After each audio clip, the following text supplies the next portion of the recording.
14조 원짜리 핵잠수함, 17조 원짜리 항공모함, 그리고 무려 2조 원이 넘는 B2 폭격기까지. 미국의 무기들은 언제나 상상을 초월하는 가격으로 세상을 압도해왔습니다. 그러나 지금 그 모든 무기보다도 훨씬 더 비싼 거대한 창조물이 한국에서 태어났습니다. 아프리카의 한 대통령이 모든 국빈 일정을 싹 다 제쳐두고 무려 10,000km를 날아 한국에 온 이유, 미국과 유럽, 중국이 패권을 다투던 참혹한 현장에서 결국 승리의 이름으로 불린 것은 그 어떤 강대국도 아닌 한국이었습니다. 바다 위에 움직이는 제국을 세운 나라. 세계를 제패하러 떠나는 대한민국의 항해를 지금 시작합니다. 그 전에 잠깐 1초 만에 누를 수 있는 좋아요 버튼을 꾹 눌러주시면 영상 제작에 아주 큰 힘이 됩니다. 그럼 바로 시작하겠습니다. 여러분은 아십니까? 세계에서 가장 비싼 무기가 무엇인지 말입니다. 17조 원짜리 미국 항공모함? 틀렸습니다. 14조 원짜리 핵잠수함? 그것도 아닙니다. 제가 본 것은 무기가 아니었죠. 하지만 그 가격은 B2 폭격기를 가볍게 넘어섰습니다. 그것은 한국이 만든 거대한 제국이었습니다. 바다 위에 떠 있는 도시였죠. 저는 전문가였습니다. 그러나 그날 저는 단순한 구경꾼이 되었습니다.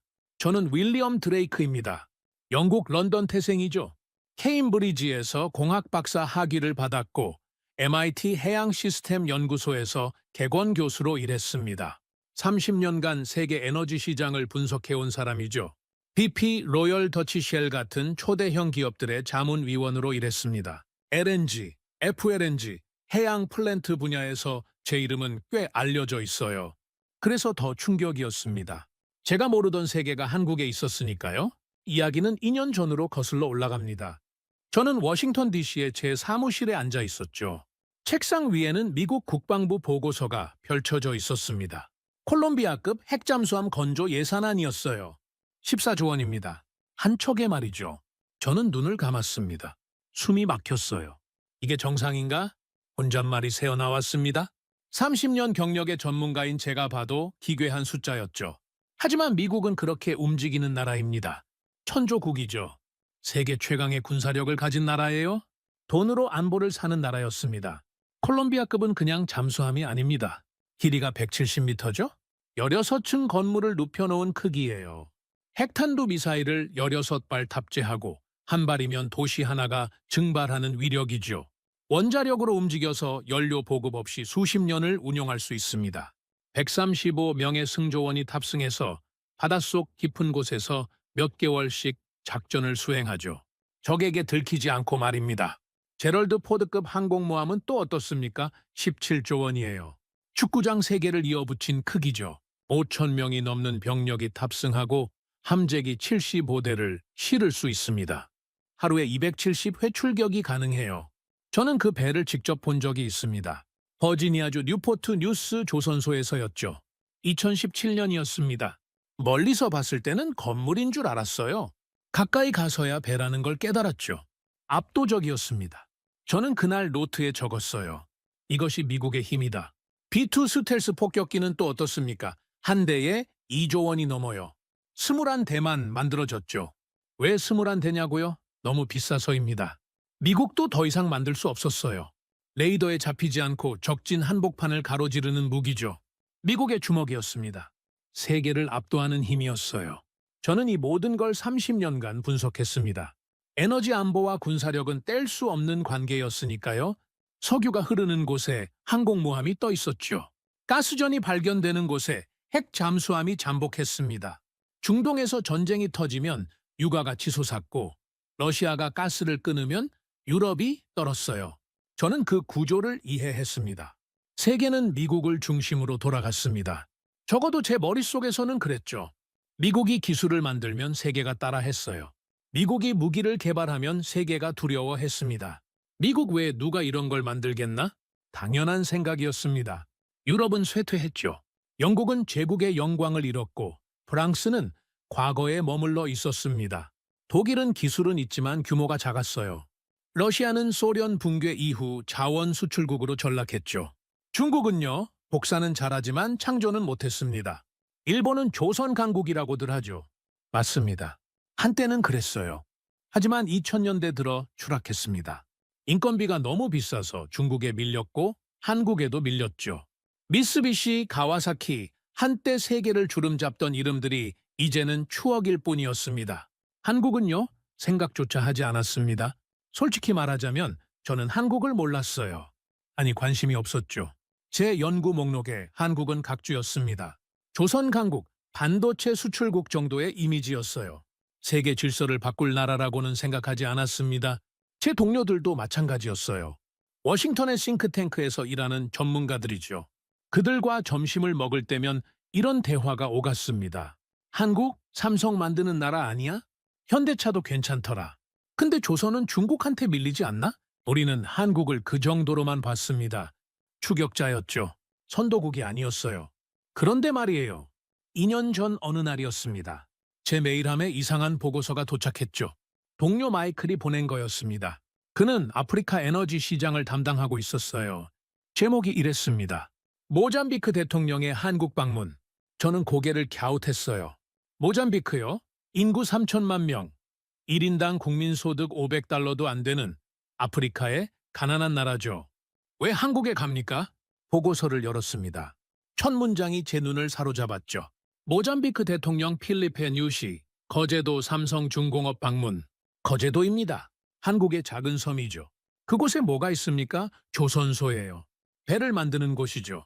그런데 대통령이 직선거리 10,000km를 날아서 조선소를 보러 간다고요? 국빈 방문도 아니고요? 모잠비크는 지금 내전 위기입니다. 북부 지역에 무장 반군이 설치고 있고 경제는 파탄 직전이에요. 그런 상황에서 대통령이 외국 조선소를 방문한다는 겁니까? 보고서를 계속 읽었습니다. 그리고 저는 멈췄죠. 한 단어가 제 시선을 붙잡았습니다. FLNG, 플로팅 LNG의 약자죠. 떠다니는 액화 천연가스 설비예요. 바다 위에서 가스를 뽑아내고 영하 163도로 냉각시켜 액체로 만들고 저장하고 실어 나르는 거대한 공장입니다. 육지가 필요 없어요. 항구도 파이프라인도 필요 없죠.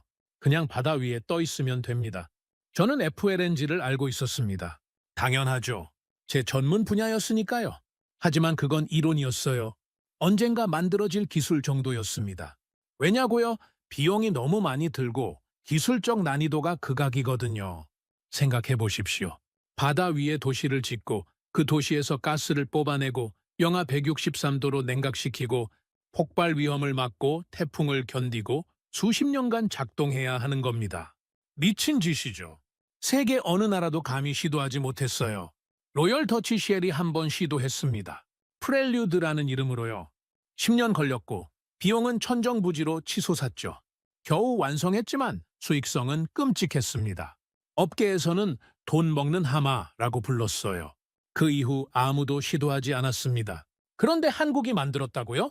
저는 믿을 수 없었습니다. 중국도 못 만들었어요. 중국은 값싼 인력으로 세계 조선 시장을 휩쓸었지만 FLNG는 달라요. 극저온 기술이 필요하고 정밀 설계가 필요하고 수십 년의 노하우가 필요하죠. 일본도 포기했습니다. 기술은 있었지만 비용을 감당 못했어요. 유럽 기업들도 주저했죠. 리스크가 너무 컸으니까요. 그런데 한국이 해냈다는 겁니까? 보고서는 계속됐습니다. 코랄 FLNG라는 이름이었죠. 길이 432m, 폭 66m, 무게 22만 톤입니다. 축구장 4개를 이어붙인 크기예요. 제럴드 포드급 항공모함보다 2배 이상 무겁죠. 높이는 10층 건물만 하고 탑재 인원은 350명입니다. 그리고 가격이요. 3조 원이 넘었습니다. 저는 숨이 멎었습니다. 3조 원이요? B2 폭격기 한 대 반값이에요. 하지만 생각해 보십시오. 이건 무기가 아닙니다. 돈을 버는 설비예요. 가스를 뽑아내고 팔고 수익을 내는 기계죠. 무기는 돈을 먹지만 이건 돈을 뱉어냅니다. 이건 뭔가 잘못됐어. 저는 중얼거렸습니다. 분명 과장된 보도일 거예요. 한국이 그런 걸 만들 리가 없습니다. 기술도 없고 경험도 없고 자본도 부족한데 어떻게 만듭니까? 하지만 제 동료 마이클은 확신에 차 있었습니다. 그는 메일 끝에 이렇게 적었죠. 윌리엄, 당신이 직접 확인해 보는 게 좋겠어. 한국은 우리가 생각한 나라가 아니야. 나는 거제도에 다녀왔어. 내 눈을 의심했지. 그곳은 미래였어. 저는 코웃음 쳤습니다. 한국이요? 미래요? 제가 30년간 쌓은 데이터베이스에 한국은 각주였어요. 변방이었죠. 추격자였습니다. 그런데 미래라고요? 그런데 말이에요. 그날 밤 저는 잠들 수 없었습니다. 침대에 누워 천장을 바라봤죠. 3조 원이라는 숫자가 머릿속을 맴돌았어요. 코랄 FLNG라는 이름이 귓가를 울렸습니다. 거제도라는 낯선 지명이 제 뇌리를 파고들었죠. 정말일까? 의심과 호기심이 뒤엉켰습니다. 전문가로서의 자존심이 흔들렸죠. 만약 정말이라면요?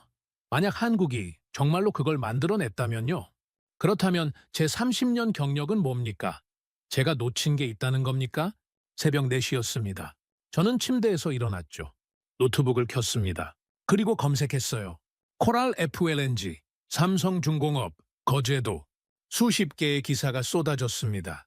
로이터, 블룸버그, 파이낸셜 타임스 모두 같은 이야기를 하고 있었죠.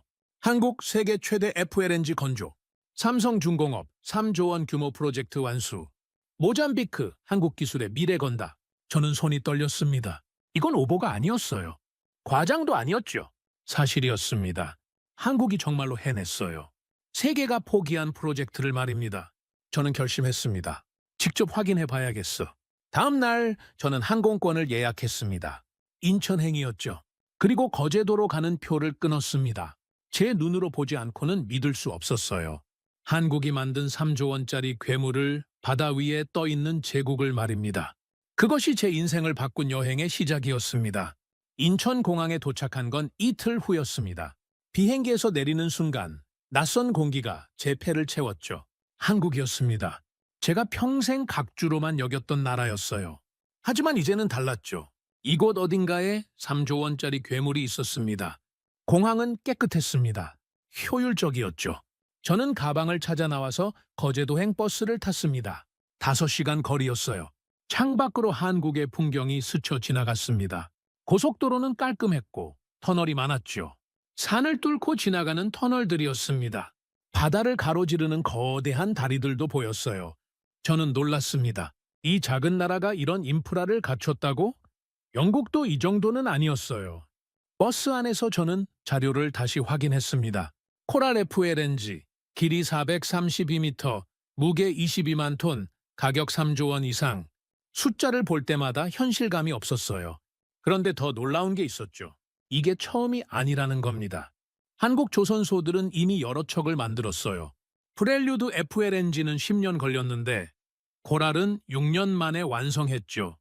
기술이 축적됐기 때문입니다. 한국은 배우고 있었어요.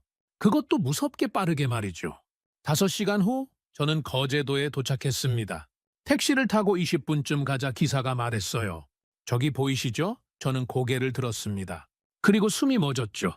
거대한 크레인들이 보였습니다. 수십 개였어요. 하늘을 찌를 듯 솟아 있었죠. 노란색이었습니다. 저는 입이 벌어졌어요. 기사가 자랑스럽게 말했습니다. 조선소요? 세계 최대죠. 전 세계 배의 3분의 1이 여기서 나갑니다. 3분의 1입니다. 저는 놀랐어요. 한 섬에서 세계 배의 3분의 1을 만든다고요? 택시가 삼성중공업 정문에 멈췄습니다. 저는 경비에게 명함을 건넸고 곧 들어갈 수 있었어요. 넓은 마당이 펼쳐졌죠. 그리고 저 멀리 바다 너머로 거대한 구조물이 보였습니다.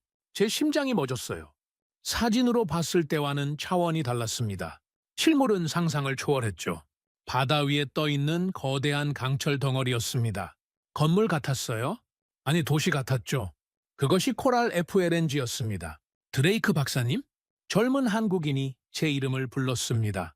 30대 초반으로 보였어요. 저는 이준호입니다. 설계팀장이에요. 오늘 안내를 맡았습니다. 저는 악수를 청했죠. 준호는 웃으며 말했습니다. 박사님 논문 읽었어요. 해양 에너지 안보에 관한 거요. 훌륭했습니다. 저는 놀랐어요. 이 젊은 엔지니어가 제 논문을 읽었다고요? 준호가 헬멧을 건넸습니다. 쓰십시오. 안전 규정이에요. 우리는 부두로 향했습니다. 걸으면서 준호가 말했어요. 오늘은 특별한 날입니다. 모잠비크 대통령님이 오세요. 저는 멈췄습니다. 필리페 뉴시 말입니까? 준호가 고개를 끄덕였어요. 네, 코랄을 보러 오십니다. 이건 모잠비크의 미래니까요. 우리는 부두에 도착했습니다. 그리고 저는 그것을 봤어요. 코랄 FLNG였습니다. 말문이 막혔어요. 축구장 4개를 이어붙인 크기였습니다. 10층 건물 높이로 솟아 있었죠. 강철로 뒤덮여 있고 파이프가 거미줄처럼 얽혀 있었습니다. 탱크가 여러 개 보였고 거대한 굴뚝도 보였어요. 헬리콥터 착륙장도 있었죠. 그리고 그것이 바다 위에 떠 있었습니다. 어떻게 저게 떠 있습니까? 저는 중얼거렸습니다. 준호가 설명했어요. 부력입니다. 하부에 거대한 부력 탱크가 있어요. 물을 채우고 빼면서 균형을 잡죠. 태풍이 와도 견디고 20m 파도도 견딥니다. 20m 파도입니다. 6층 건물 높이의 파도를 견딘다고요? 설계는 어떻게 했습니까? 준호의 눈이 빛났어요. 2년 걸렸습니다. 시뮬레이션만 1000번 이상 돌렸죠. 극 좋은 기술이 핵심이에요. LNG는 영하 163도예요. 강철이 얼어붙고 깨지죠. 특수 합금을 써야 하고 용접도 특수 기법을 씁니다. 저는 고개를 끄덕였습니다. 극 좋은 기술은 세계에서 몇 개 나라만 갖고 있어요. 미국, 프랑스, 일본, 그리고 한국이죠. 수십 년의 노하우가 필요합니다. 건조는 얼마나 걸렸습니까? 6년입니다. 최대 6천 명이 투입됐고 3교대로 돌렸어요. 인형하는 밤낮 없이 일했죠. 6년입니다. 로열 더치 쉘레 프렐류드는 10년 걸렸는데 한국은 6년 만에 해냈어요. 속도가 빨라졌다는 겁니다. 바로 그때였습니다. 경적이 울렸어요. 검은색 승용차 행렬이 들어오고 있었습니다. 대통령 차량이었죠. 보안 요원들이 뛰어내렸고 한 남자가 내렸습니다. 필리페 뉴시였습니다. 모잠비크 대통령이었어요.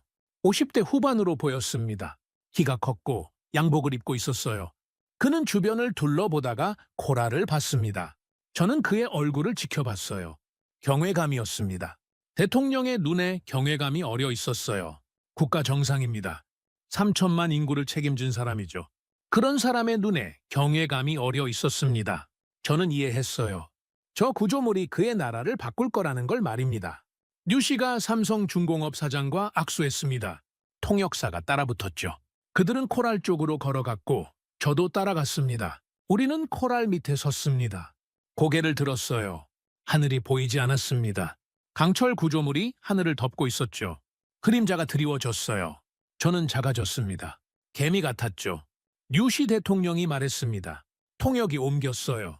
이것이 우리의 미래입니다. 모잠비크 북부 해역에는 75조 세제곱미터의 가스가 매장돼 있어요. 세계 3위권 규모죠. 하지만 우리는 인프라가 없습니다. 항구도 없고 파이프라인도 없어요. 그가 코랄을 올려다 봤습니다. 하지만 이것이 있다면 달라집니다.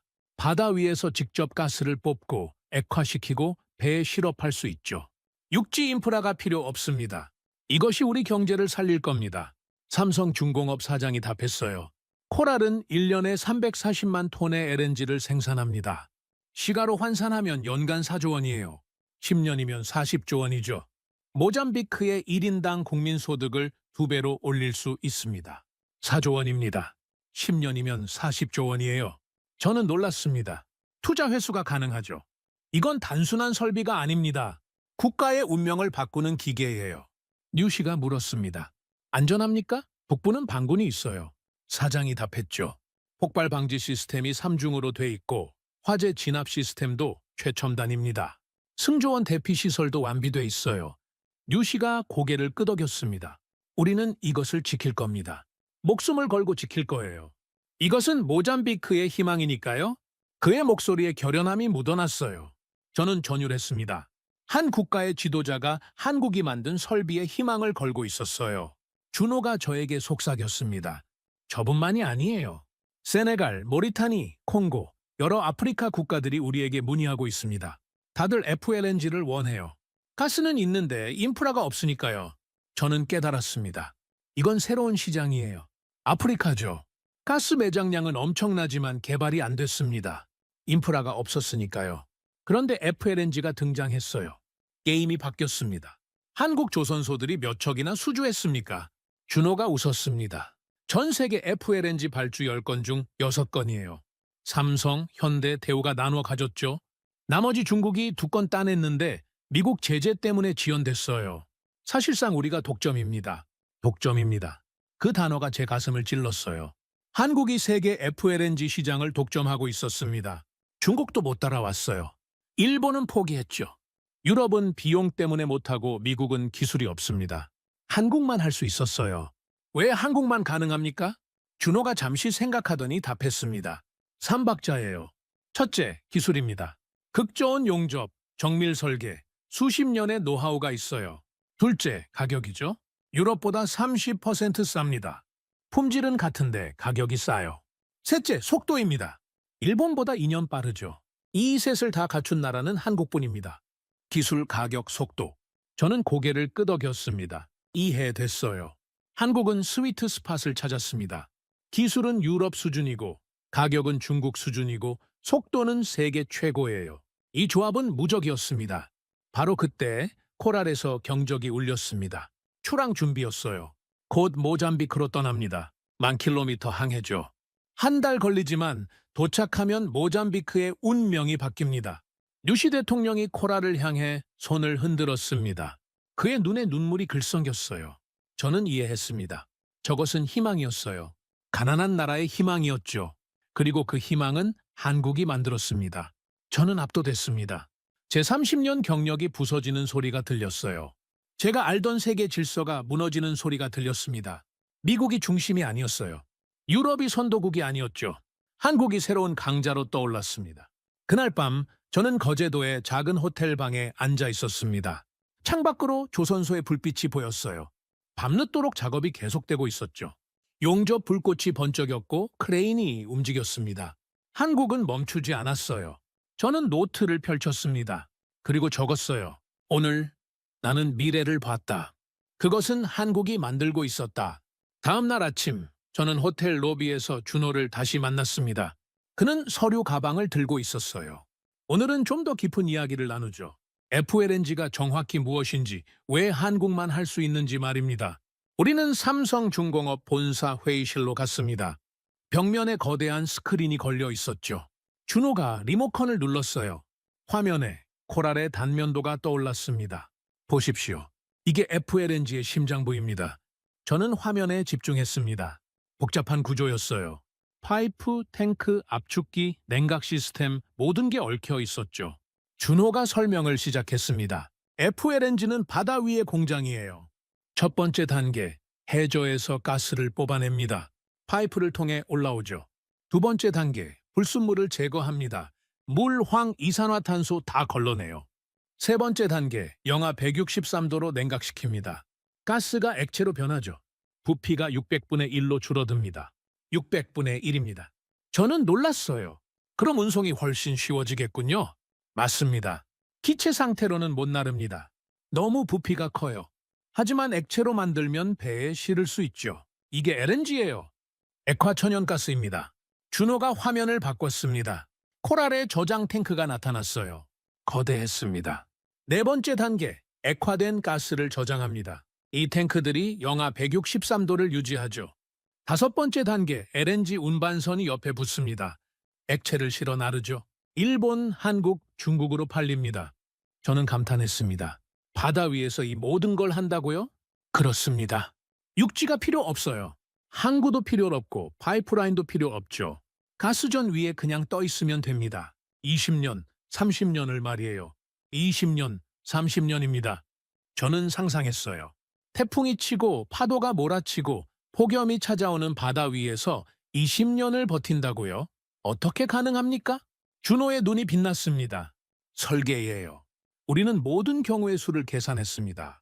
최악의 태풍, 최대의 파도, 극한의 온도 다 시뮬레이션 돌렸죠. 그리고 안전 마진을 3배로 잡았습니다. 20m 파도를 견뎌야 한다면 우리는 60m 파도를 견디도록 만들어요. 3배입니다. 저는 이해했습니다. 과잉 설계죠. 하지만 바다 위에서는 과잉이 아닙니다. 필수예요. 한번 사고가 나면 끝입니다. 그런데 말입니다. 저는 조심스럽게 물었습니다. 로열 더치 쉘의 프렐류드는 실패했다고 들었습니다. 비용이 천정부지로 치솟았고 수익성이 나빠서 업계가 포기했다고요. 그런데 한국은 왜 계속합니까? 준호가 웃었습니다. 쉘은 실수를 했어요. 너무 크게 만들었죠. 세계 최대를 만들겠다고 욕심을 부렸습니다. 그래서 설계가 복잡해졌고 비용이 폭발했어요. 10년 걸렸죠. 우리는 다르게 접근했습니다. 적정 크기로 만들었어요. 표준화했죠. 모듈 방식을 썼습니다. 그래서 6년 만에 완성할 수 있었어요. 적정 크기, 표준화, 모듈 방식입니다. 저는 고개를 끄덕였어요. 한국은 효율을 선택했습니다. 최대가 아니라 최적을 말이죠. 그리고 비용입니다. 준호가 계속 말했습니다. 유럽은 인건비가 비싸요. 엔지니어 한 명 월급이 우리의 2배입니다. 용접사도 2배예요. 하지만 우리는 품질은 같습니다. 기술력은 동등하죠. 그런데 가격은 30% 쌉니다. 발주사 입장에서는 당연히 한국을 선택하죠. 30%입니다. 저는 계산했어요. 3조 원짜리 프로젝트라면 9억 원을 아끼는 겁니다. 어마어마한 금액이죠. 그렇다면 중국은요? 제가 물었습니다. 중국도 인건비가 쌉니다.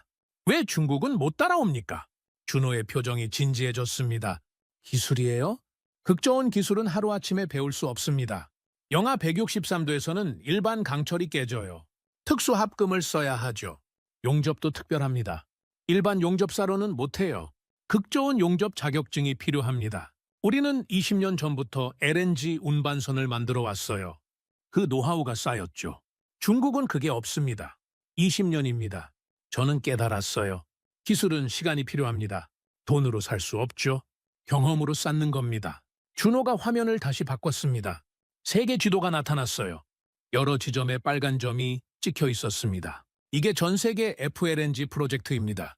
총 10개예요. 모잠비크, 세네갈, 모리타니, 콩고, 나이지리아, 브라질, 아르헨티나, 호주, 인도네시아, 말레이시아입니다. 10개입니다. 저는 지도를 응시했어요. 이 중에서 6개를 한국이 따냈습니다.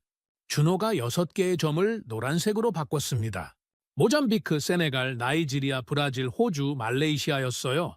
삼성중공업이 3, 현대중공업이 2, 대우조선해양이 하나입니다. 나머지 4개 중 2은 중국이 따냈는데 미국 제재 때문에 지연됐어요. 하나는 유럽 컨소시엄인데 비용 때문에 고전 중이고 하나는 아직 미확정입니다. 6개입니다. 저는 숨을 들이켰어요. 전 세계 FLNG 시장의 60%를 한국이 차지하고 있었습니다. 독점이에요. 완전한 독점이었죠. 이게 가능한 이유가 뭡니까? 저는 물었습니다. 한국이 세계 최초로 만든 것도 아니지 않습니까? 쉘이 먼저 만들었어요. 그런데 왜 한국이 시장을 장악했습니까? 준호가 잠시 생각했습니다. 그리고 천천히 말했어요. 타이밍이에요? 타이밍이요? 네. 2022년 2월 러시아가 우크라이나를 침공했습니다. 유럽이 러시아 가스를 끊었죠. 대체 공급처가 필요했어요. 전 세계가 LNG를 찾기 시작했습니다. 수요가 폭발했죠. 가격이 치솟았어요. 저는 고개를 끄덕였습니다. 알고 있었어요. 에너지 위기였죠. 바로 그때 한국 조선소들이 준비돼 있었습니다. 우리는 프렐류드로 경험을 쌓았어요. 코랄로 속도를 증명했죠. 발주사들이 몰려들었습니다. 한국만 믿을 수 있다고 했어요. 중국은 기술이 부족하고 유럽은 너무 비싸고 일본은 포기했고 미국은 기술이 없었죠. 한국만 남았습니다. 한국만 남았습니다. 그 말이 제 가슴에 박혔어요. 준호가 계속 말했습니다. 그리고 지금도 문의가 쏟아지고 있어요. 아프리카에서, 남미에서, 동남아에서 다들 FLNG를 원합니다. 가스는 있는데 인프라가 없으니까요. 앞으로 10년간 최소 20척이 더 필요하다는 게 업계 전망입니다. 20척입니다. 척당 3조 원이라고 치면 60조 원 시장이에요. 그리고 그 시장을 한국이 장악하고 있습니다. 저는 창밖을 바라봤습니다. 거제도 조선소가 보였어요. 크레인들이 움직이고 있었죠. 용접 불꽃이 번쩍이고 있었습니다. 저곳에서 세계의 에너지 미래가 만들어지고 있었어요. 박사님, 준호가 저를 불렀습니다. 한 가지 더 보여드릴 게 있습니다. 그는 화면을 바꿨어요. 거대한 건물이 나타났습니다. 이게 우리 육상 LNG 플랜트입니다. 파푸아뉴기니, 나이지리아, 카타르 여러 곳에 지었죠. 대우건설이 만들었어요. 저는 놀랐습니다. 조선뿐만 아니라 건설도 합니까? 그렇습니다. 한국은 조선, 건설, 에너지 기술이 다 있어요. 바다에서도 만들고 육지에서도 만들죠. 이게 한국의 강점입니다. 토털 솔루션을 제공할 수 있어요. 토털 솔루션입니다. 저는 이해했어요. 한국은 단순히 배를 만드는 나라가 아니었습니다. 에너지 인프라 전체를 책임지는 나라였어요. 세계 LNG 시장이 어떻게 될 거라고 보십니까? 제가 물었습니다. 준호가 진지하게 답했어요. 폭발할 겁니다.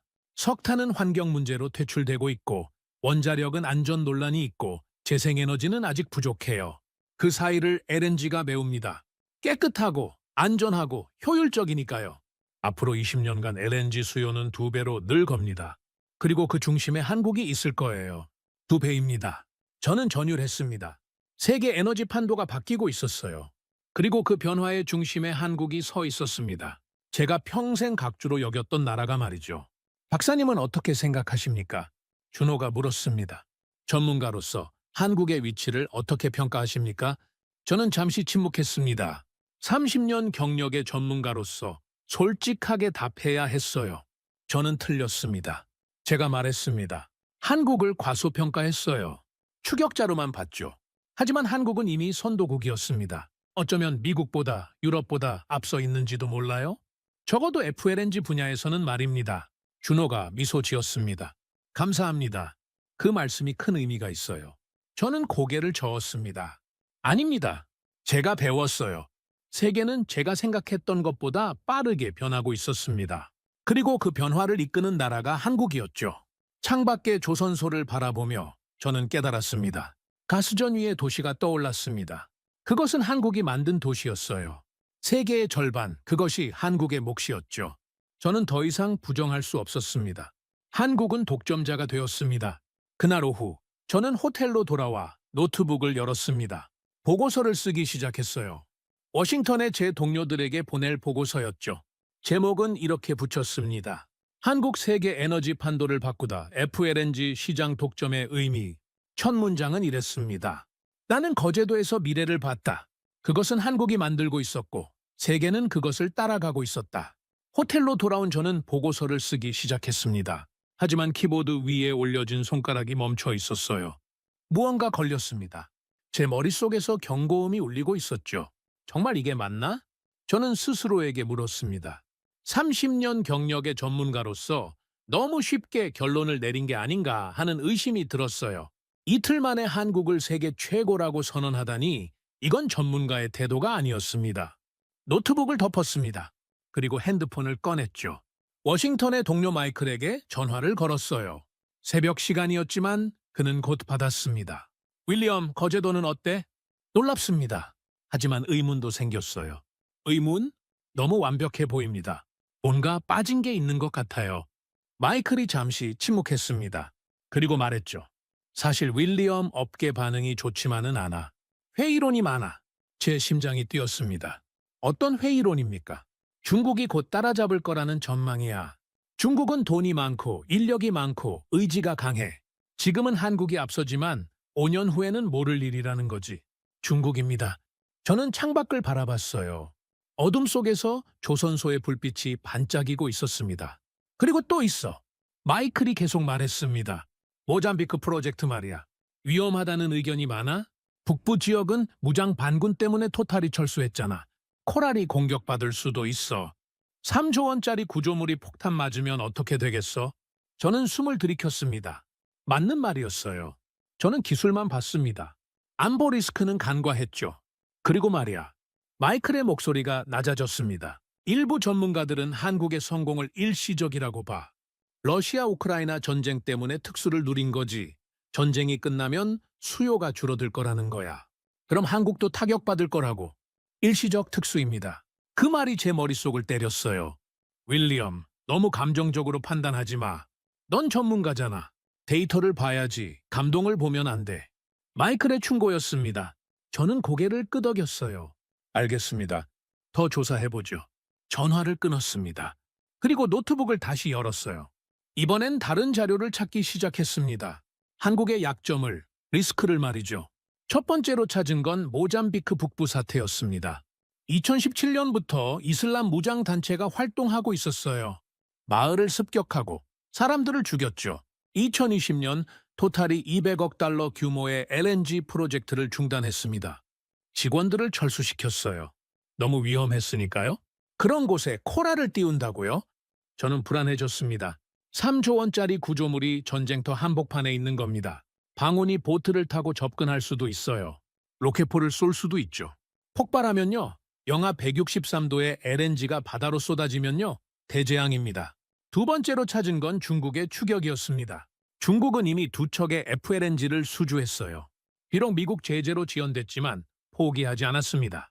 중국 정부는 조선업을 전략산업으로 지정했죠. 막대한 보조금을 쏟아붓고 있었습니다. 기술자를 해외에서 스카우트하고 있었어요.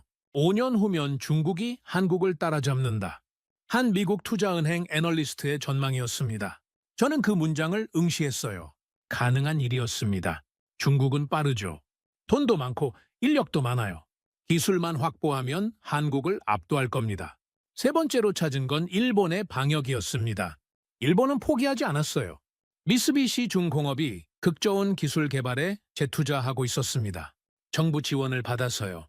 한국에게 빼앗긴 시장을 되찾겠다는 선언이었죠. 저는 머리가 복잡해졌습니다. 이틀 전만 해도 한국이 독보적이라고 생각했어요.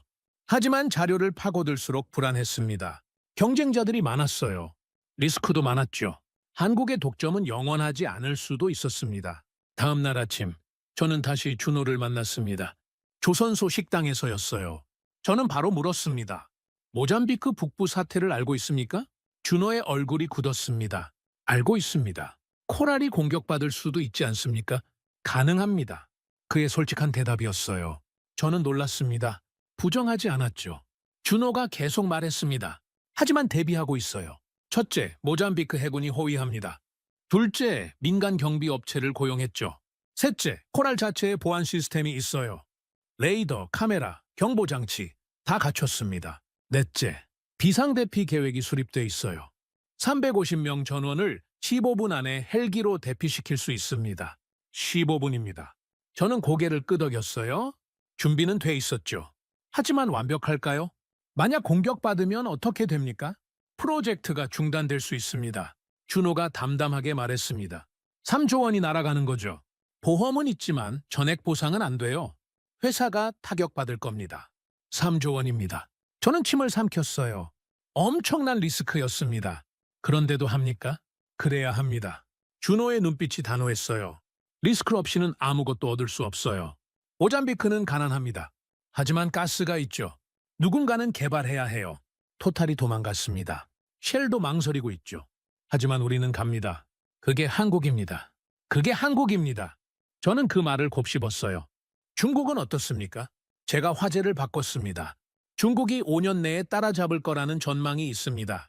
준호가 웃었습니다. 들었어요. 하지만 쉽지 않을 겁니다. 왜죠? 기술 격차가 생각보다 커요.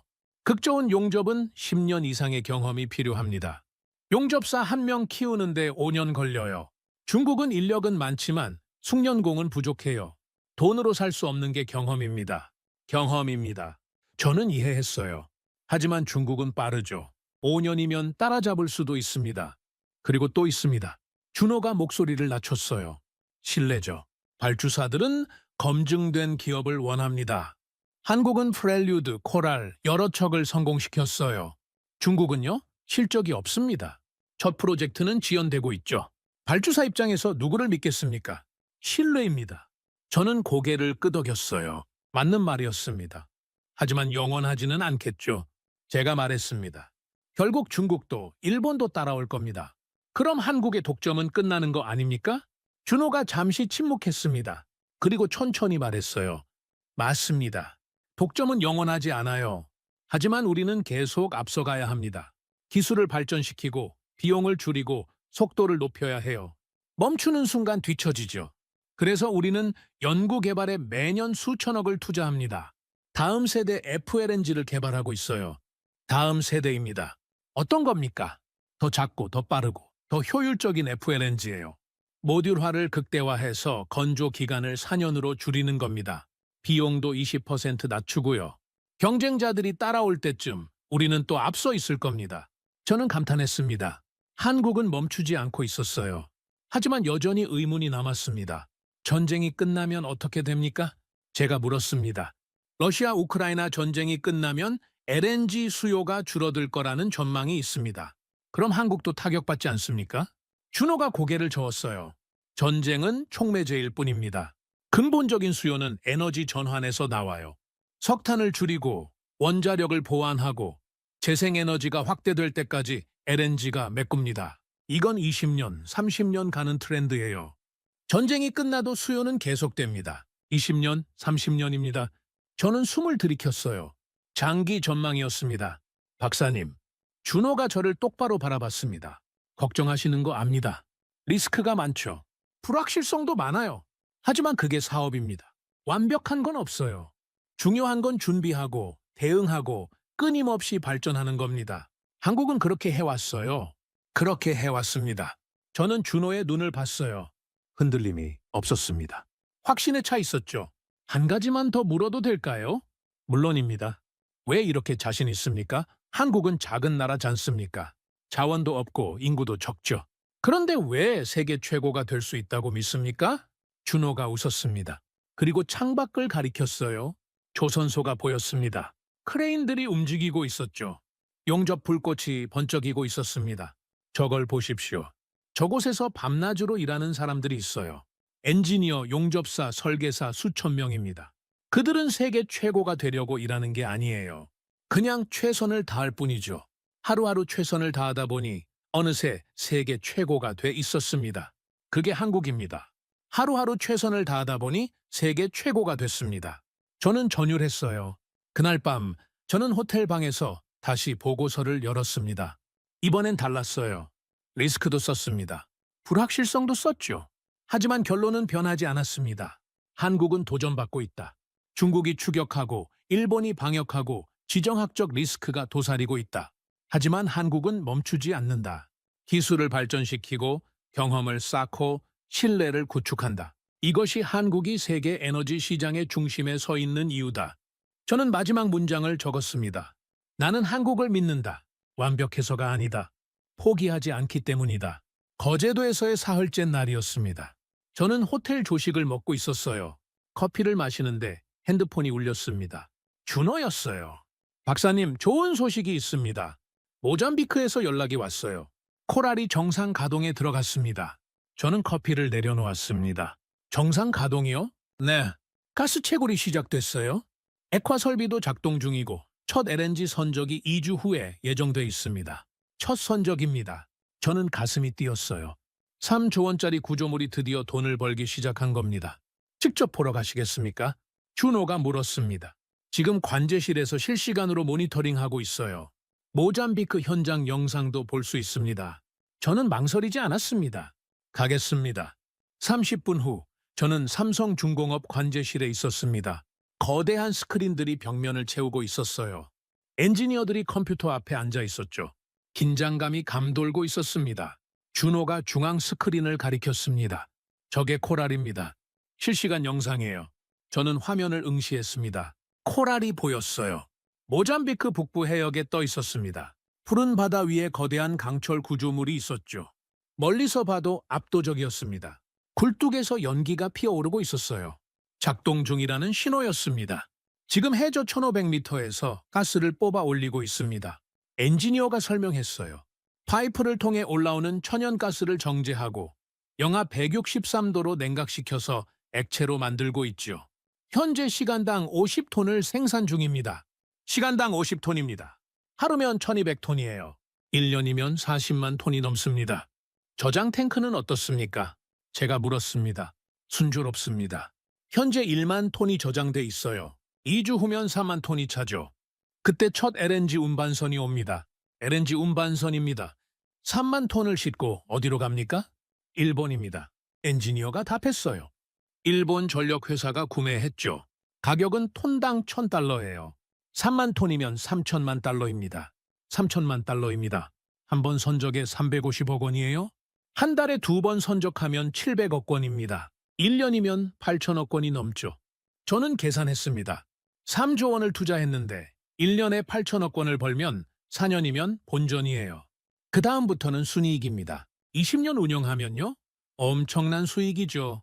모잠비크 대통령이 기뻐하시겠습니다. 제가 말했습니다. 준호가 웃었어요. 이미 성명을 발표하셨어요. 모잠비크 경제의 새로운 시대가 열렸다고 하셨죠. 새로운 시대입니다. 저는 화면 속 코랄을 바라봤어요. 저 거대한 구조물이 한 나라의 운명을 바꾸고 있었습니다. 가난했던 모잠비크가 이제 에너지 수출국이 되는 겁니다. 그런데 말입니다. 준호가 다른 화면을 켰어요. 코랄만이 아닙니다. 육상 플랜트도 있어요. 화면에 거대한 시설이 나타났습니다. 육지에 세워진 LNG 플랜트였어요. 파이프, 탱크, 냉각탑, 모든 게 코랄보다 더 컸습니다. 이게 뭡니까? 나이지리아 LNG 플랜트입니다. 대우건설이 지었어요. 대우건설입니다. 저는 놀랐어요. 조선소만이 아니라 건설사도 하는군요. 1년에 100만 톤을 생산합니다. 아프리카 최대 규모죠. 이것도 한국 기술이에요. 100만 톤입니다. 코랄의 3배예요. 준호가 계속 화면을 바꿨습니다. 이건 인도네시아 플랜트, 이건 파푸아뉴기니 플랜트, 이건 카타르 플랜트입니다. 전부 한국 건설사가 지었어요. 대우건설, 현대건설, 삼성물산 다 참여했죠. 화면마다 거대한 플랜트가 나타났습니다. 수십 개의 탱크, 수백 개의 파이프, 끝없이 펼쳐진 시설들이었어요. 세계 LNG 플랜트의 40%를 한국이 지었습니다. 40%입니다. 저는 숨을 들이켰어요. 한국은 바다에서만 하는 게 아니었습니다. 육지에서도 하고 있었어요. 조선과 건설 두 분야에서 모두 세계 최고였습니다. 박사님, 이것도 보십시오. 준호가 새 화면을 열었습니다. 배가 나타났어요. 거대한 배였습니다. 하지만 일반 배와 달랐어요. 둥근 탱크들이 갑판 위에 솟아 있었죠. LNG 운반선입니다. 한국이 세계 시장의 70%를 만들어요. 70%입니다. 저는 입이 벌어졌어요. FLNG는 60%인데 운반선은 70%라고요? 왜 그렇습니까? 극 좋은 기술 때문입니다. LNG를 운반하려면 영하 163도를 유지해야 해요. 특수 탱크가 필요하죠. 한국은 40년 전부터 만들어 왔습니다. 세계에서 가장 오래된 경험이에요. 40년입니다. 저는 깨달았습니다. 한국의 성공은 하루아침이 아니었어요.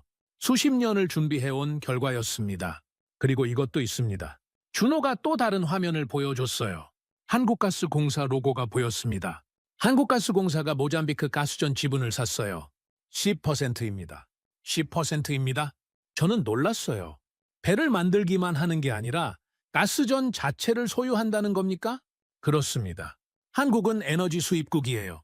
LNG를 사와야 하죠. 그런데 이제는 직접 생산합니다. 모잠비크 가스전 지분을 갖고 있으니 생산된 가스 중 10%는 한국 것이에요. 안정적인 공급원을 확보한 겁니다. 안정적인 공급원입니다. 저는 전율했어요. 한국은 단순히 기술만 파는 게 아니었습니다. 에너지 안보까지 챙기고 있었어요. 배를 만들고 플랜트를 짓고 가스전을 소유하고 운반선으로 실어 나르고 전체 밸류체인을 장악하고 있었습니다. 이게 한국의 전략입니까? 제가 물었습니다. 준호가 고개를 끄덕였어요. 맞습니다. 우리는 기술만 팔지 않아요. 전체 솔루션을 제공합니다. 발주사 입장에서는 한국 하나만 믿으면 모든 게 해결돼요. FLNG 만들고 플랜트 짓고 운반선 제공하고 운영까지 도와주죠. 원스톱 서비스입니다. 원스톱 서비스입니다. 저는 이해했습니다. 이게 한국의 경쟁력이었어요. 부분이 아니라 전체를 제공하는 겁니다. 바로 그때 관제실에 알람이 울렸습니다. 엔지니어들이 긴장했어요. 저도 긴장했습니다. 무슨 일입니까? 코랄에서 경보가 왔습니다. 엔지니어가 재빨리 키보드를 두드렸어요. 화면이 바뀌었습니다. 코랄의 내부 상황이 나타났죠. 압력 이상입니다. 저장 탱크 3호기에서 압력이 올라가고 있어요. 압력 이상입니다. 제 심장이 뛰었어요. 위험한 거 아닙니까? 비상입니까? 준호가 침착하게 물었습니다. 아직은 아닙니다. 안전 범위 내예요? 하지만 모니터링 중입니다. 엔지니어가 계속 화면을 확인했어요. 숫자들이 올라가고 있었습니다. 저는 숨을 죽였죠. 1분이 지났습니다. 2분이 지났어요. 숫자가 천천히 내려가기 시작했습니다. 정상으로 돌아왔습니다. 자동 안전 시스템이 작동했어요. 압력을 조절했습니다. 엔지니어가 안도의 한숨을 쉬었어요. 저도 숨을 내쉬었습니다. 준호가 저를 봤습니다. 이런 일이 가끔 있어요. 하지만 시스템이 알아서 처리합니다. 3중 안전장치가 있으니까요. 3중 안전장치입니다. 저는 고개를 끄덕였어요. 한국은 안전에 집착하고 있었습니다. 당연하죠. 3조 원짜리 구조물입니다. 사고 한 번이면 끝이에요. 모잠비크 현장 반응은 어떻습니까? 제가 물었습니다. 놀라워하고 있어요. 처음에는 반신반의했죠. 정말 바다 위에서 가스를 뽑을 수 있나? 했습니다. 하지만 이제 믿어요. 매일 50톤씩 생산되는 걸 보니까요. 현지 주민들 반응도 좋습니다. 일자리가 생겼어요. 코랄 운영에 현지인 100명이 고용됐죠. 100명입니다. 저는 미소 지었어요. 기술만 전달하는 게 아니라 일자리도 만들고 있었습니다. 대통령이 추가 발주를 검토 중입니다. 준호가 말했어요. 모잠비크에는 가스전이 여러 개 있어요. 코랄이 성공하면 두 번째, 세 번째를 주문할 겁니다. 두 번째, 세 번째입니다. 한 번에 3조 원이면 6조 원, 9조 원이에요. 모잠비크 한 나라에서만 말입니다. 다른 나라는 어떻습니까? 세네갈에서 연락 왔어요.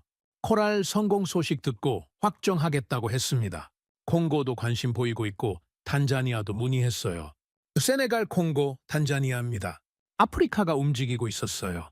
준호가 화면을 다시 코랄로 돌렸습니다. 푸른 바다 위에 떠 있는 거대한 구조물이었어요. 연기가 피어오르고 사람들이 움직이고 가스가 생산되고 있었습니다. 저게 작은 기적입니다. 준호가 말했어요. 한국이 만든 기적이죠. 가난한 나라를 바꾸는 기적입니다. 작은 기적입니다. 저는 그 말을 곱씹었어요. 코랄은 작은 기적이었습니다. 모잠비크에 희망을 줬죠. 대우건설의 플랜트도 작은 기적이었습니다. 나이지리아를 바꿨어요. 한국가스공사의 투자도 작은 기적이었습니다. 에너지 안보를 확보했죠. 작은 기적들이 쌓이고 있었습니다. 그리고 그 기적들은 모두 한국이 만들고 있었어요. 저는 관제실을 나왔습니다. 복도를 걸으면서 생각했어요. 사흘 전에 저는 의심했습니다. 한국이 정말 세계 최고일까? 일시적 특수 아닐까? 곧 무너지는 거 아닐까? 하지만 이제는 달랐습니다. 코랄이 작동하고 있었습니다. 가스가 생산되고 있었어요. 플랜트가 돌아가고 있었고 운반선이 바다를 누비고 있었죠. 한국가스공사는 지분을 확보했고 추가 발주가 줄을 잇고 있었습니다. 이건 일시적 특수가 아니었어요. 작은 기적들이었습니다. 그리고 그 기적들은 계속되고 있었습니다. 저는 호텔로 돌아와 노트북을 열었습니다. 보고서에 3장을 추가했어요. 제목은 작은 기적들, 한국 기술이 바꾸는 세계였습니다. 첫 문장은 이렇게 시작했어요. 나는 작은 기적들을 목격했다. 코랄이 가동되고 플랜트가 돌아가고 가난한 나라들이 희망을 얻었다. 이 모든 것의 중심에 한국이 있었다. 저는 계속 적었습니다. 한국은 더 이상 추격자가 아니다. 선도국도 아니다. 한국은 게임 체인저다. 세계 에너지 판도를 바꾸는 나라다. 마지막 문장을 적었어요. 나는 내 의심을 버렸다. 한국은 진짜였다. 거제도에서의 나흘째 날 아침이었습니다. 저는 호텔 조식을 먹으며 뉴스를 보고 있었어요. 그런데 한 뉴스가 제 눈길을 사로잡았습니다. 모잠비크 북부 무장 반군 활동 재개. 제 손이 멈췄습니다. 커피잔을 내려놓았어요. 화면에서 기자가 말하고 있었습니다. 모잠비크 북부 카보델가도 지역에서 무장 반군이 마을을 습격했습니다.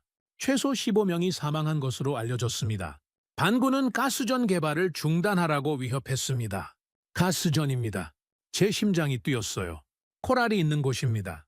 저는 재빨리 준호에게 전화를 걸었습니다. 3번 신호가 갔어요. 그가 받았습니다. 목소리가 긴장돼 있었어요. 박사님 뉴스 보셨죠? 네. 코랄은 안전합니까? 지금은 안전합니다. 방어는 내륙에 있어요. 해상까지는 못 옵니다. 하지만 긴장 중입니다. 저는 숨을 들이켰습니다. 관제실로 가겠습니다. 30분 후 저는 관제실에 있었습니다. 분위기가 어제와 달랐어요. 긴장감이 흘렀습니다. 엔지니어들이 화면을 주시하고 있었죠. 준호가 저를 맞았습니다. 상황을 브리핑하겠습니다. 그가 중앙 화면을 켰어요. 모잠비크 지도가 나타났습니다. 빨간 점들이 찍혀 있었죠. 이게 반군 활동 지역입니다. 팔마, 모심보아다 프라이아, 여러 마을에서 습격이 있었어요. 코랄은 여기 있습니다. 그가 푸른 점을 가리켰습니다. 해상이었어요. 내륙에서 50km 떨어져 있었죠. 거리는 충분합니다. 하지만 방심할 수 없어요. 방운이 보트를 탈 수도 있죠. 보트입니다. 저는 불안했어요. 대비책은 있습니까? 모잠비크 해군이 코랄 주변을 순찰하고 있습니다. 민간 경비 업체도 배치됐어요. 코랄 자체에도 보안 요원이 40명 있죠. 무장하고 있습니다. 40명입니다. 저는 고개를 끄덕였어요. 하지만 충분할까요? 현장 분위기는 어떻습니까? 긴장하고 있지만 작업은 계속됩니다. 가스 생산을 멈출 수 없어요. 멈추면 모잠비크 경제가 타격받죠. 작업은 계속됩니다. 저는 화면 속 코랄을 봤어요. 푸른 바다 위에 떠있는 거대한 구조물이었습니다. 평화로워 보였죠. 하지만 50km 내륙에서는 총성이 울리고 있었어요. 바로 그때 제 핸드폰이 울렸습니다. 워싱턴의 동료 마이클이었어요. 저는 복도로 나가서 받았습니다. 윌리엄, 모잠비크 상황 들었어? 네. 지금 관제실에 있습니다. 위험해. 코랄이 공격받을 수 있어. 3조 원이 날아갈 수도 있다고. 저는 침을 삼켰어요. 알고 있습니다. 그리고 말이야. 마이클의 목소리가 낮아졌습니다. 중국이 움직이고 있어. 한국의 약점을 노리고 있다고. 중국입니다. 무슨 뜻입니까? 중국이 아프리카 국가들에게 접근하고 있어. 한국은 위험하다. 프로젝트가 지연될 수 있다고 말하고 있대. 대신 중국이 더 싸게, 더 안전하게 해주겠다고 제안하고 있다는 거야. 저는 주먹을 쥐었습니다. 중국이 한국의 위기를 기회로 삼고 있었어요. 그리고 또 있어. 일본 미쓰비시가 신형 FLNG 설계를 발표했어. 한국보다 20% 싸다고 주장하고 있대. 일본까지입니다. 저는 숨이 막혔어요. 한국이 사면 초가였습니다. 모잠비크에서는 반군이 위협하고 중국은 시장을 노리고 일본은 기술로 도전하고 있었어요. 윌리엄, 한국이 위험해. 지금이 고비야. 마이클의 말이었습니다. 저는 전화를 끊고 관제실로 돌아왔어요. 준호에게 말했습니다. 중국과 일본 얘기 들었습니까? 준호의 얼굴이 굳었습니다. 들었습니다. 어떻게 대응하시겠습니까? 준호가 잠시 침묵했습니다. 그리고 천천히 말했어요. 우리는 약속을 지킵니다. 모잠비크에서 철수하지 않아요. 코랄을 계속 운영합니다. 위험하지만 그게 우리의 신이죠. 신의입니다. 저는 그의 눈을 봤어요.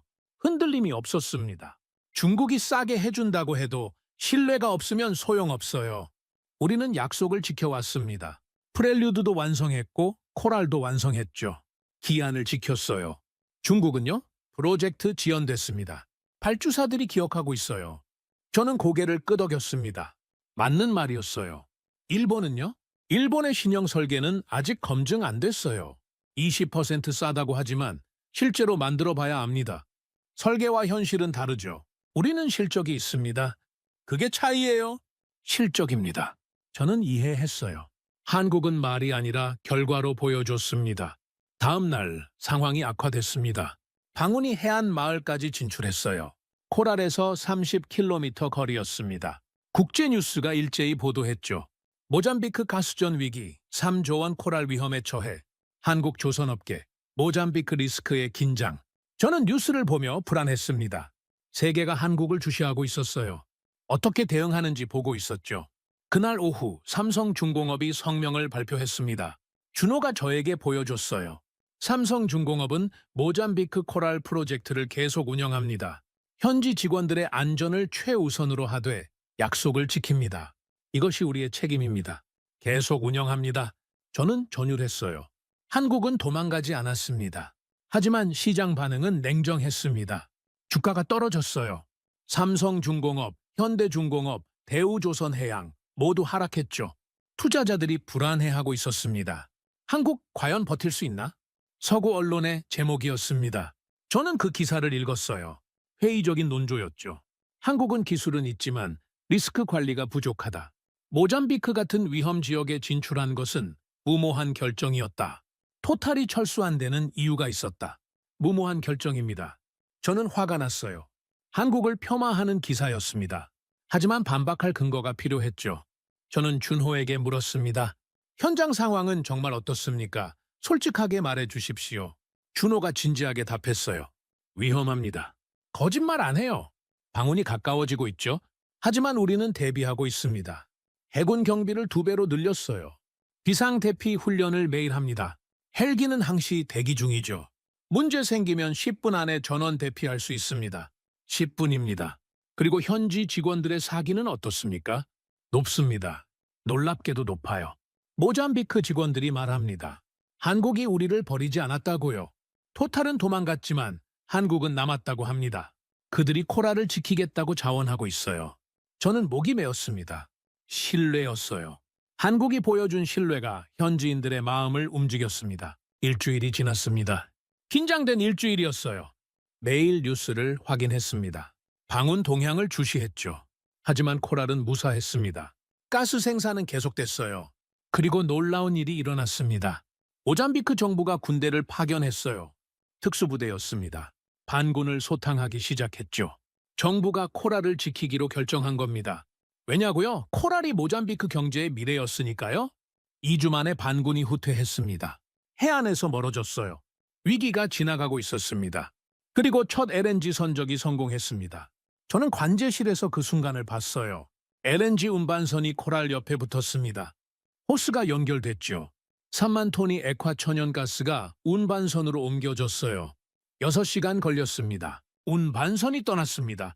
일본으로 향했어요. 3천만 달러어치였죠. 관제실에 환호가 터졌습니다. 엔지니어들이 박수쳤어요. 준호가 미소 지었습니다. 저도 박수쳤어요. 성공이었습니다. 위기 속에서도 한국은 약속을 지켰습니다. 코랄은 작동했고 가스는 생산됐고 첫 선적은 성공했어요. 그날 밤 국제뉴스 톤이 바뀌었습니다.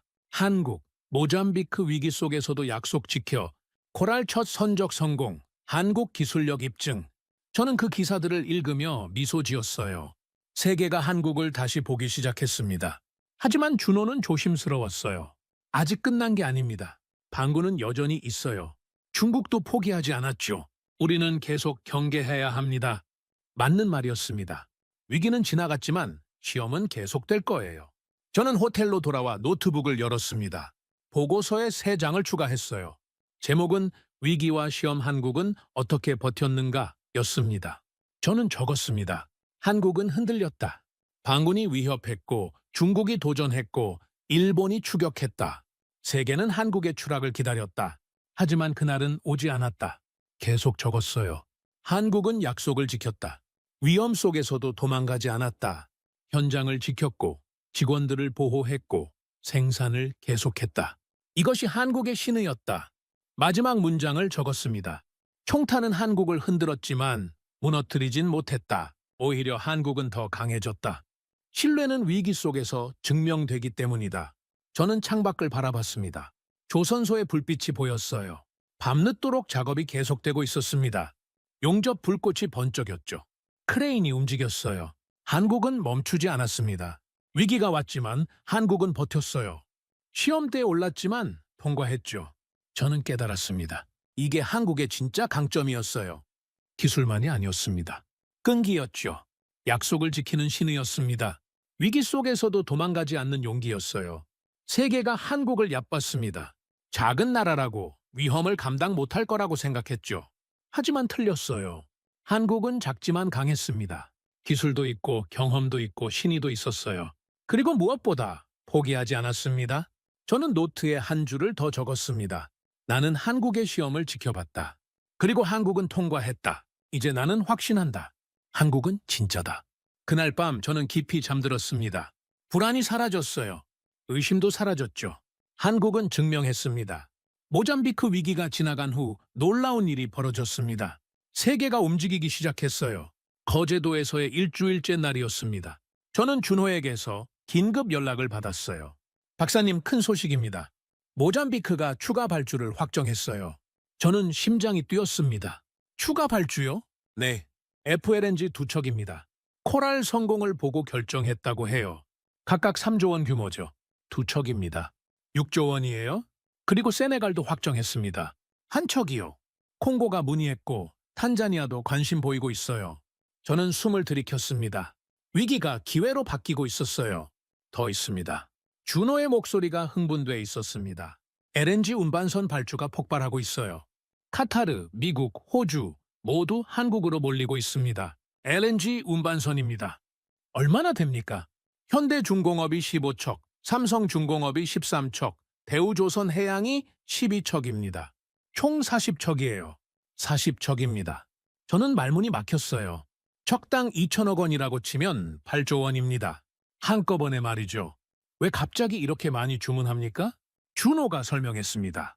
러시아 우크라이나 전쟁 이후 LNG 수요가 폭발했어요.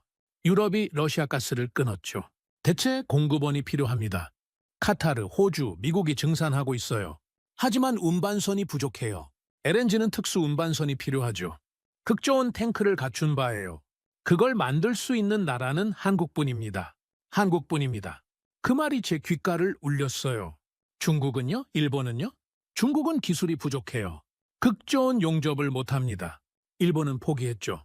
비용이 안 맞으니까요. 한국만 남았습니다. 그래서 발주가 몰리는 겁니다. 저는 전율했습니다. 한국이 세계 LNG 운송을 독점하고 있었어요.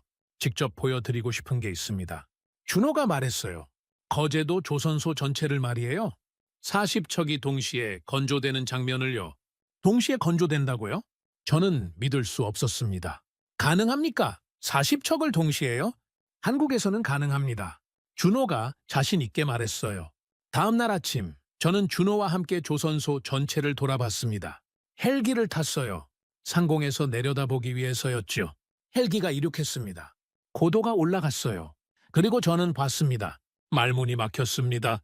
눈 아래로 거대한 조선소가 펼쳐져 있었어요. 삼성중공업, 현대중공업, 대우조선해양, 세 개의 조선소가 거제도를 가득 채우고 있었습니다. 그리고 그곳 곳곳에서 배가 만들어지고 있었어요. 10척, 20척, 30척, 수를 셀 수 없었습니다. 거대한 선체들이 줄지어 서 있었어요. 어떤 건 골조만 있었고, 어떤 건 반쯤 완성됐고, 어떤 건 거의 다 됐었죠. 크레인들이 움직이고 있었습니다. 수십 개였어요. 거대한 철판을 들어 올리고 내리고 용접하고 있었죠. 불꽃이 사방에서 튀었습니다. 수천 명의 인력이 개미처럼 움직이고 있었어요. 저게 다 LNG 운반선입니까? 제가 물었습니다. 준호가 고개를 끄덕였어요. 대부분이요. 지금 동시에 40척을 건조하고 있습니다. 2년 안에 완성할 겁니다. 2년입니다.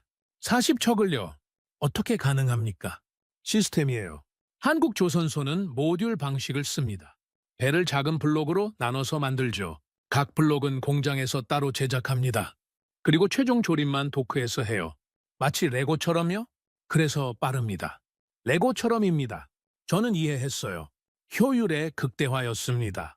헬기가 계속 날았습니다. 저는 창밖을 보며 압도됐어요. 저 아래서 세계의 에너지가 움직이고 있었습니다. 40척의 배가 완성되면 세계 바다를 누빌 거예요. LNG를 실어 나를 거죠. 유럽으로, 아시아로, 어디든지 말입니다. 그리고 그 모든 배를 한국이 만들고 있었습니다. 저기 보십시오. 준호가 한 지점을 가리켰어요. 거대한 배 한 척이 진수를 준비하고 있었습니다. 완성된 배였어요. 저게 뭡니까? FLNG 운반선입니다. 15만 세제곱미터급이에요. 세계 최대죠. 카타르가 주문했습니다. 세계 최대입니다. 헬기가 그 배 위로 날아갔어요. 저는 내려다봤습니다. 축구장 3개 크기였어요. 갑판 위에 둥근 탱크 4개가 솟아 있었습니다. 거대했어요. 각 탱크가 10층 건물만 했죠. 저 탱크 안에 LNG를 싣습니다. 영하 163도를 유지하죠. 한 번에 15만 세제곱미터. 그건 6만 가구가 1년간 쓸 수 있는 양이에요. 6만 가구입니다. 저는 상상했어요. 저 배 한 척이 6만 가구의 에너지를 공급한다고요? 그리고 저런 배가 40척 만들어진다고요? 한국이 세계 에너지를 책임지고 있군요. 제가 중얼거렸습니다. 준호가 웃었어요. 그렇게 볼 수 있죠. LNG 운반선의 70%를 한국이 만듭니다. 세계가 한국 없이는 에너지를 운송할 수 없어요. 70%입니다. 저는 숨이 멎었어요. 헬기가 착륙했습니다. 우리는 내렸죠. 그리고 조선소 내부로 들어갔습니다. 거대한 공장이었어요. 천장이 10m는 됐습니다. 용접 소리가 울려 퍼졌죠. 불꽃이 사방에서 튀었습니다. 여기서 블록을 만듭니다. 준호가 설명했어요. 철판을 자르고 구부리고 용접해서 배의 일부를 만들죠. 한 블록이 200톤입니다. 그걸 크레인으로 들어서 도크로 옮겨요. 200톤입니다. 저는 고개를 끄덕였어요. 용접사가 일하고 있었습니다. 마스크를 쓰고 불꽃 속에서 작업하고 있었어요. 저는 가까이 가서 봤습니다. 정밀했어요. 한치의 오차도 없이 용접하고 있었죠. 극좋은 용접입니까? 맞습니다. LNG 탱크는 특수 용접이 필요해요. 영하 163도에서 안 깨지려면 완벽해야 하죠. 저 용접사는 10년 경력입니다. 자격증을 따는 데만 5년 걸렸어요. 10년 경력입니다. 저는 그 용접사를 존경하는 눈으로 봤어요. 저 사람이 세계 에너지를 지탱하고 있었습니다. 우리는 도크로 갔습니다. 거대한 구덩이 같았어요. 그 안에 배가 조립되고 있었습니다. 블록들이 하나씩 쌓이고 있었죠. 크레인이 블록을 들어 올려서 정확한 위치에 놓았습니다. 용접사들이 달려들어서 연결했어요. 이틀에 한 블록씩 조립합니다. 배 한 척에 100개 블록이 필요하죠. 그러니까 200일이면 완성됩니다. 200일입니다. 7개월이에요. 일본은요? 일본은 1년 걸립니다. 우리가 2배 빠르죠. 2배입니다. 저는 놀랐어요. 속도에서도 압도하고 있었습니다. 비용은요? 일본보다 20% 쌉니다. 품질은 같은데 말이죠. 20%입니다. 저는 이해했어요. 기술도 있고 속도도 빠르고 가격도 쌉니다. 이게 한국이 독점하는 이유였어요. 그날 오후 저는 삼성중공업 사장을 만났습니다. 회의실에서였어요. 그는 60대 후반으로 보였습니다. 카리스마가 있었죠. 드레이크 박사님, 어떻게 보셨습니까? 사장이 물었습니다. 저는 솔직하게 답했어요. 압도적이었습니다. 제가 30년간 본 것 중 최고였어요. 사장이 미소 지었습니다. 감사합니다. 하지만 우리는 만족하지 않습니다. 더 발전해야 해요. 더 발전해야 한다고요? 이미 세계 최고인데요? 왜 그렇습니까? 중국이 추격하고 있습니다. 지금은 우리가 앞서지만 5년 후에는 모를 일이죠. 그래서 우리는 연구 개발에 매년 5천억 원을 투자합니다. 다음 세대 기술을 개발하고 있어요. 5천억 원입니다. 엄청난 금액이에요. 어떤 기술입니까? 자동화입니다. 로봇 용접, 인공지능 설계, 디지털 트윈 이런 걸 도입하고 있어요. 사람이 할 일을 로봇이 하게 만들죠. 그럼 더 빠르고 더 정확하고 더 싸집니다. 자동화입니다. 저는 고개를 끄덕였어요. 한국은 현재에 안주하지 않았습니다. 미래를 준비하고 있었어요. 박사님은 어떻게 생각하십니까? 사장이 물었습니다. 한국이 앞으로도 계속 선두를 지킬 수 있을까요? 저는 잠시 생각했습니다. 그리고 확신에 차서 답했어요. 지킬 겁니다. 왜 그렇게 생각하십니까? 한국은 기술만 있는 게 아닙니다. 끈기가 있어요. 포기하지 않죠. 모잠비크에서 봤습니다. 위기가 와도 도망가지 않았어요. 약속을 지켰죠. 그게 한국의 강점입니다. 기술은 따라잡을 수 있지만 신뢰는 쉽게 만들어지지 않습니다. 사장이 진지하게 고개를 끄덕였어요. 고맙습니다. 그 말씀이 힘이 됩니다. 저는 회의실을 나왔습니다. 복도를 걸으며 생각했어요. 일주일 전 저는 한국을 의심했습니다. 일시적 특수가 아닐까? 곧 무너지는 거 아닐까? 중국에게 따라잡히는 거 아닐까? 하지만 지금은 달랐습니다. 40척이 동시에 건조되고 있었어요. FLNG가 계속 발주되고 있었죠. 세계가 한국을 찾고 있었습니다. 중국이 아니라 일본이 아니라 한국을 말이에요. 왜냐고요? 한국은 증명했기 때문입니다. 말이 아니라 결과로 보여줬죠. 프렐류드를 완성했고 코라를 성공시켰고 위기 속에서도 약속을 지켰어요. 세계는 그걸 봤습니다. 그리고 신뢰했죠. 그날 밤 저는 호텔 방에서 보고서를 마무리했습니다. 제목은 대반전 한국은 어떻게 세계를 압도했는가였습니다. 저는 적었습니다. 일주일 전 한국은 위기에 있었다. 방운이 위협했고 중국이 도전했고 세계가 의심했다. 하지만 한국은 무너지지 않았다. 오히려 더 강해졌다. 계속 적었어요. 40척의 배가 동시에 만들어지고 있다. 그것은 거대한 제국의 병기창 같았다. 한국은 세계 에너지 운송의 70%를 책임지고 있다. 중국의 그림자는 사라졌고 일본의 이름은 언급조차 되지 않는다. 세계는 한국을 조롱하지 않는다. 대신 고개를 숙인다. 마지막 문장을 적었습니다. 나는 목격했다. 한국의 대반전을, 그 위대한 순간을. 한국은 더 이상 추격자가 아니다. 이제는 세계가 따라가야 할 선도국이다. 저는 노트북을 덮었습니다. 그리고 창밖을 바라봤어요. 조선소의 불빛이 반짝이고 있었습니다. 밤낮 없이 작업이 계속되고 있었죠. 한국은 멈추지 않았습니다. 위기를 극복했고 시험을 통과했고 이제는 세계를 압도하고 있었어요. 저는 미소 지었습니다. 한국은 진짜였습니다. 거제도에서의 마지막 날이었습니다. 저는 짐을 싸고 있었어요. 일주일이 지났죠. 하지만 제 인생은 완전히 바뀌어 있었습니다. 공항으로 가기 전 저는 마지막으로 조선소를 찾았습니다. 준호가 배웅을 나왔어요. 우리는 부두에 섰습니다.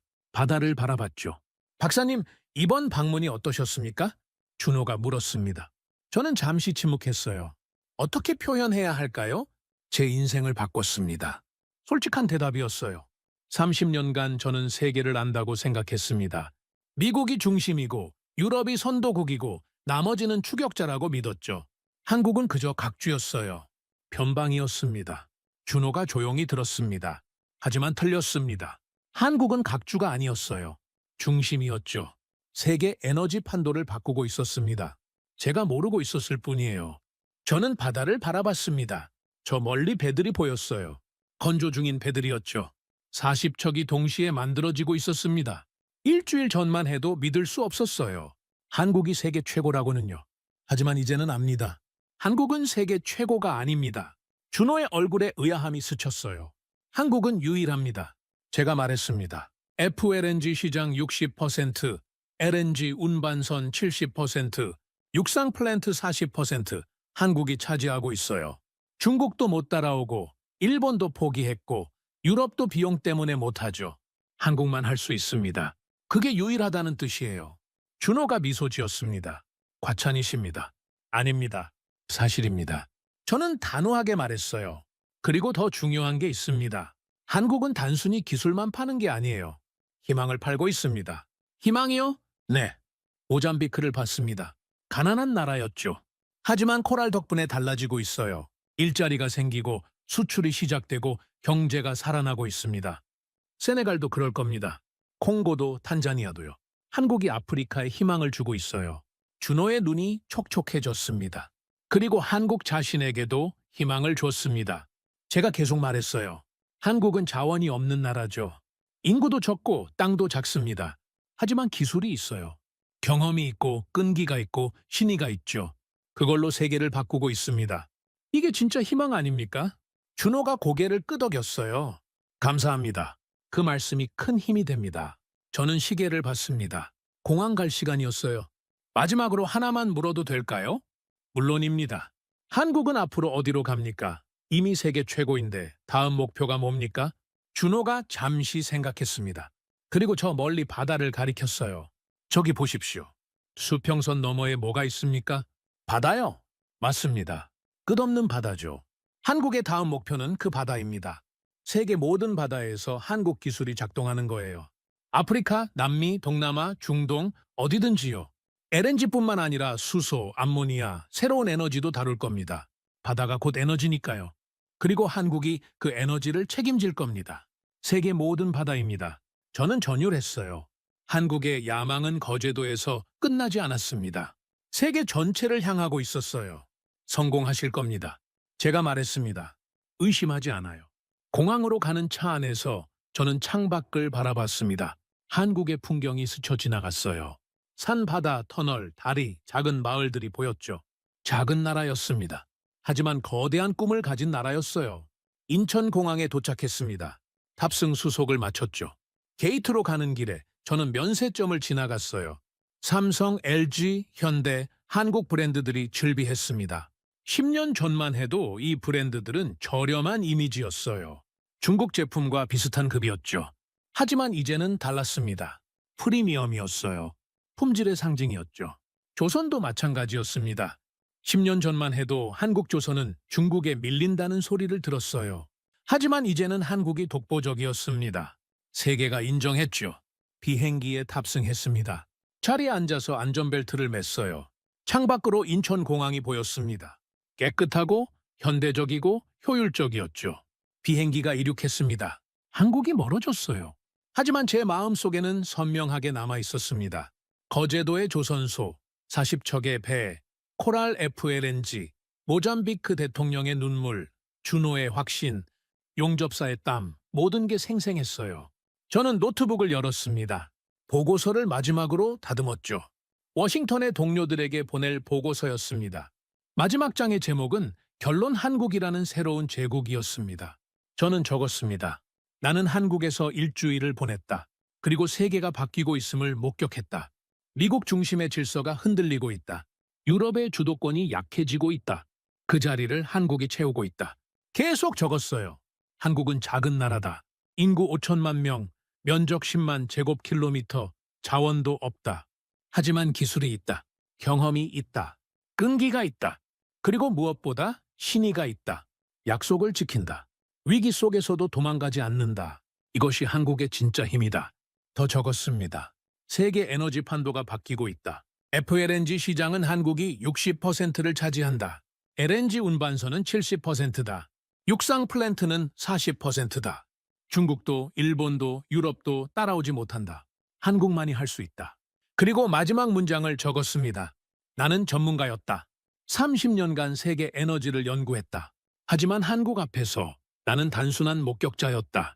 한국의 기적을 기록하는 목격자였다. 이제 나는 확신한다. 세계는 더 이상 미국만을 바라보지 않는다. 그 시선은 한국으로 향한다. 한국은 선택이 아니다. 필수다. 저는 보고서를 저장했습니다. 그리고 동료들에게 이메일로 보냈어요. 제목은 간단했습니다.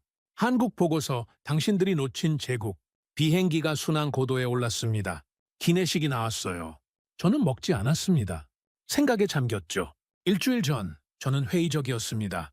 한국이요? 세계 최고요? 말도 안 된다고 생각했어요. 하지만 이제는 달랐습니다. 한국은 증명했습니다. 말이 아니라 결과로요. 코랄이 작동하고 40척이 건조되고 세계가 줄을 서고 있었어요. 저는 창밖을 바라봤습니다. 구름 위였어요. 하늘이 푸르렀죠. 한국도 저 하늘처럼 높이 올라갔습니다. 작은 나라였지만 세계를 바꿨어요. 가난한 나라들에게 희망을 줬고 에너지 안보를 책임졌고 새로운 질서를 만들었죠. 그리고 저는 그걸 목격했습니다. 30년 경력의 전문가로서 저는 확신합니다. 한국은 제국입니다. 무기가 아니라 기술로, 전쟁이 아니라 협력으로, 지배가 아니라 신뢰로 세운 제국이죠. 세계가 배워야 할 제국입니다. 비행기가 태평양을 건너고 있었습니다. 워싱턴까지 13시간이었어요. 저는 눈을 감았습니다. 피곤했죠. 하지만 마음은 가벼웠습니다. 저는 진실을 찾았습니다. 한국이라는 진실을 말이에요. 그리고 그 진실을 세계에 알릴 겁니다. 한국은 더 이상 변방이 아닙니다. 각주도 아니에요. 추격자도 아니죠. 한국은 중심입니다. 세계 에너지의 중심이에요. 그리고 세계가 따라야 할 길을 여는 새로운 제국입니다. 저는 그날 노트 마지막 페이지에 한 줄을 적었습니다. 한국, 나는 당신을 존경한다. 오늘의 사연은 여기까지입니다. 구독과 좋아요는 영상 제작에 아주 큰 힘이 됩니다. 지금까지 감동테라스 저는 소희였습니다. 오늘도 우리 구독자님들의 가정에 따뜻한 행복이 가득하시길 진심으로 바라겠습니다. 긴 영상 끝까지 시청해주셔서 정말 감사합니다. 내일 더 좋은 이야기로 찾아뵙겠습니다. 감사합니다.